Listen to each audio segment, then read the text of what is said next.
After H, the next alphabet is alphabet B. Again, this is related to formation of L. So let us start with a slant line. Come down parallel and cross it when 3/4 portion is over. So this is just same like L. There is no difference. Here you will continue it upside till the blue line, taking it a bit inwards and then making a knot and swirling it out, touching the blue line. We make a freestyle B. Okay, this is going a bit faster. This ways you have to make 4 such identical B. Just ensure that this knot is not touching this part. As in this one, I'll show you.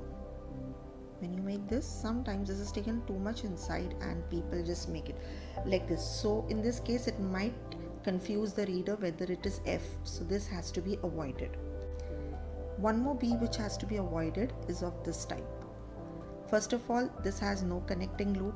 So this is not cursive, and leaving this part open, okay, this part blank is also not a good sign. So this has to be avoided. If you want to make straight B, you will go slant line up and come down straight. Here you'll observe that the crossing point is much above, okay, and then we are going to take a turn, flip it inside and make a knot. We'll show you a comparison with slant. In this case, we are going up slant, coming down also slant. Crossing point is much below, or you can say much closer to the baseline. This is the main difference between straight and slant B.